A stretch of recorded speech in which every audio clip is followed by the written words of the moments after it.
Hey mamas, welcome back to my 4-part video series talking all about postpartum recovery. A big question that mamas have after they've had their baby is how can I take care of myself the best way during this postpartum recovery period? So in this video, I am talking all about self-care tips for that postpartum recovery. If you are new to my YouTube channel, don't forget to subscribe and then hit the little bell next to it so you don't miss any of my future videos. I am a doula and I love helping moms love their birth. So in this video, I am going to be sharing with you tips that I used personally during my postpartum recovery, as well as tips that I give to mamas that I'm working with who have just given birth and are entering into that postpartum period, as well as tips that moms have shared with me that I am now sharing with you. So let's get started. So the big one when it comes to talking about healing and self-care for that postpartum recovery is the vagina, because after labor, after you've been pushing for a while and then given birth, your vagina has been put through a lot. And so it needs a lot of care to heal properly, to heal the best and most efficiently. So the first self-care tip that I have for you for vaginal healing is to use Padsicles. Now you can either buy your own Padsicles or you can do them yourself, and they're really easy to do. So basically all you do to make Padsicles is that you get a large pad, because remember that postpartum bleeding is a real thing. You aren't just gonna the next day stop bleeding. So make sure you have pads on hand that are nice and thick and absorbent, and you don't want to be putting tampons in your vagina right now. So to make these Padsicles, you already are going to have those big thick pads, right? You're going to want to take witch hazel, which you can get at the drugstore. You can get online too. What you do want to be careful with that is to avoid the alcohol witch hazel, because that's going to irritate your vagina and cause more like inflammation and swelling. So avoid the alcohol, but you can put that in a little spray bottle. You can put a few drops of lavender essential oil and you can just spray that on your pad, and then you can use aloe vera and you can just put that on, like that gel, you can just put it on the pad as well. You're going to want to make sure that they are pure organic ingredients, because remember, you're putting it on your vagina, which is going to be very, very sensitive, and so you want to really make sure that you are putting only the best products down there.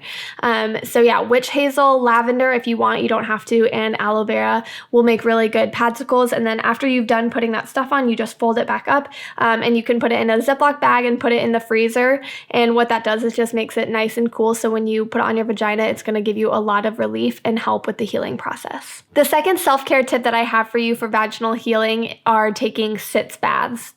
And you'll probably be taking these pretty regularly if you've had a tear, just because it really brings a lot of relief. It makes sure you're staying clean, and it really helps with the healing process. But even if you haven't had a tear, but maybe you're suffering from hemorrhoids a little bit from labor during that postpartum recovery period, then sitz baths are really good for you to be taking. And you can either just get like a little sitz bath container. Again, they might give you one at the hospital. You could probably buy it online. You definitely can buy it online. And that'll just sit right on the toilet and you'll fill it up with warm water. You can put Epsom salt in it. You can put baking soda in it. You can put sea salt, non-iodized sea salt in it. Again, a few drops of lavender if you want, because lavender really helps with bringing down inflammation and helping the healing process.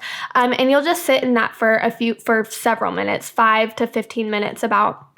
To really just let your body soak in all of those minerals that are inside the water and just bringing a lot of relief. You don't have to do it in like a sitz bath thing on the toilet. You can also do that in the bathtub if you want, but it just brings a lot of relief and really does help with that healing process. The third self-care tip for vaginal healing are cold compresses. And think if you've like rolled your ankle or sprained your wrist or something, you're going to put like an ice pack on those things, because it's going to help with the inflammation to go down. And so same with your vagina. After, a long labor and pushing that baby out, it's going to have some swelling or it's going to have some tearing. And so putting a cold compress is going to really bring a lot of relief. So those were all tips for vaginal healing, but what if you had a C-section? What are some self-care tips that you can use for that C-section recovery? The first tip that I have for you is to not overexert yourself. And yes, this is true for women who have had vaginal births as well, but especially for moms who have had C-sections, it's super important that you are getting the care that you need from people around you because you have had major abdominal surgery. And so it's important that you aren't picking up heavier things. Even having the baby handed to you is a super important thing because you don't want to be overexerting yourself in any way. So my first self-care tip for you is just to not overdo it. The second self-care tip is to avoid using those abdominal muscles after you've had that C-section to sit up, to go from like a lying to a sitting up position because that's really going to put a lot of strain on that incision and on those abdominal muscles and organs that have all been like shifted around during your surgery.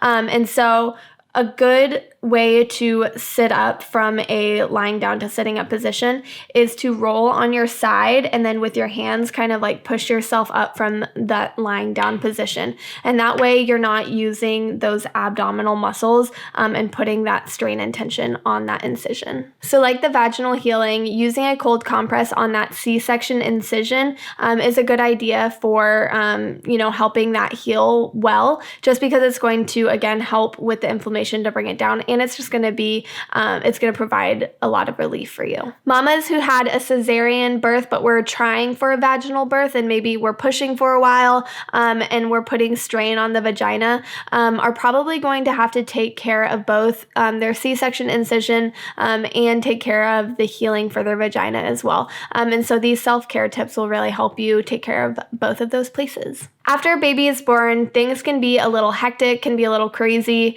but it's super important during those initial first postpartum recovery weeks that you are taking really good care of yourself and eliminating stress from your life.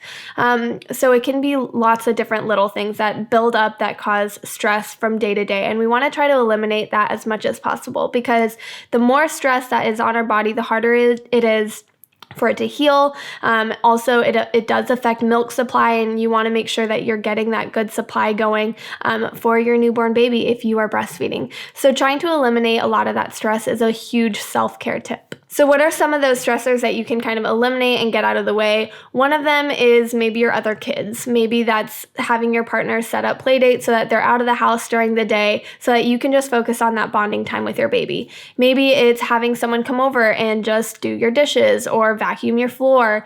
Don't be afraid to ask for that kind of help to eliminate that just little stress of cleaning from your life. Whatever those stressors look like, do your best to delegate them to someone else so that they can help you eliminate them from your day-to-day life. The next self-care tip is to eat plenty and drink lots of fluids. Eating healthy, nutritious food, like I talked about in the first video, which I'll link up here for you if you haven't seen it already, is really going to aid in that recovery process, which is why it's an important self-care tip to consider. And drinking lots of fluids, that's going to keep you hydrated, that's going to keep your energy going, and it's going to help you establish that good milk supply for baby if you're breastfeeding. So making sure that you're eating and drinking enough is super important. A good tip to do around your house is just to set up little snack stations around your home, especially in areas that you're going to be nursing in. And that way, while you're nursing and you're all of a sudden feeling super thirsty, like every mom feels, you just have your water bottle right there that you can sip on so that you can rehydrate yourself. Make sure your little snack basket is full of healthy, nutritious foods. Stay away so much from those chips or cookies, things that are going to give you instant gratification, but not like actually help you out long term. Like dried fruits or nuts or protein bars, things like that are really good sources of nutritious energy for you. Another self-care tip for you is just to keep yourself clean. There's something about hopping into a shower that makes you feel so much better, especially if you're with a newborn all day like you will be during those postpartum weeks, and you have spit up on you and you smell bad. Hopping into that shower and keeping clean can really just help you feel like a new person. And not only that, but it's really important that if you have a C-section incision and your vagina too, that you're keeping those areas nice and clean. with water, with soap. Talk to your care provider about, your specific situation and how to best care for your health during this recovery period. And also wearing, clean clothes, not things that are super tight and form-fitting. Those are really going to help you feel better and help during that recovery process. So another self-care tip is to change positions regularly. It's easy to find like one position and be like, I'm staying here, I'm comfortable, I'm tired, I'm just gonna stay right here. But it's actually better for you with healing to be having a little bit of movement during your day, whether that's, just rolling over in bed or changing positions on a couch. But especially for like vaginal healing, if you've had any kind of tear in your perineum, changing positions is really going to help avoid having any tension or strain on the perineum and just help with overall healing. So all of those were primarily focusing on physical self-care tips for you. But it's super important to remember that you have just been birthed into motherhood, whether it's with your first baby or with your second baby. You have been transformed as a person with each birth that you have. And so taking into account your mental and your emotional health is super, super important. And the self-care tips that I have for you with that is just to be talking about how you're feeling, whether it's with your partner or your mom, your grandma, your sister, your friend, whoever it is that you can trust. Be processing through your birth story.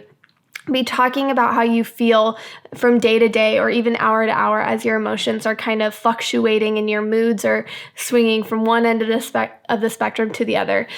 Don't be afraid to feel the feelings that you're feeling, but make sure that you are talking to the people around you about the way that you feel. So another self-care tip that I have for you is just to join a group of mamas that are in your area, whether that's through Facebook, whether that's through your hospital, whether that's through a church, whatever that might look like. Join a group of women who are walking this journey alongside of you. Another big one is just to follow only moms who are going to make you feel good about yourself on Instagram. And I know that's such a silly one maybe to bring up, but I think it's a huge one with, just the prominence of social media in our lives and how it can sometimes make us feel like we're not good enough and we're always comparing, and that really does rob the joy of motherhood. And so I just really encourage you guys to follow realistic motherhood Instagram pages because it's going to bring you life instead of tear you down. Last but not least is to ask for help, mama. That is the bottom line of self-care when it comes to postpartum recovery. Ask if you need food. Ask if you need help changing positions or going to the bathroom. Ask your partner to talk even if it's 2 a.m. and you're tired and they're tired. Ask for help from your care provider if you are feeling like you've hit a wall and you don't feel like things are right in your mind or in your body. Always reach out and ask for help. You don't have to wait to talk to your care provider until that 6-week appointment. Talk to them right away if you feel like something is off or you just have some questions about how you're feeling or how your baby's doing. So really that's the bottom line of postpartum recovery and taking care of yourself. It's a great self-care tip is mama, don't be afraid to ask for help. So I hope these self-care tips help you as much as they helped me during my postpartum recovery and the way they've helped a lot of moms that I know through their postpartum recovery. If you have any questions, make sure you comment them below. I would love to hear back from you. And if you have any self-care tips to add that really helped you out, make sure you share those. And as always, if you know a mama who needs to hear about this, send this video on to them and stay tuned for the next video, and I will see you later.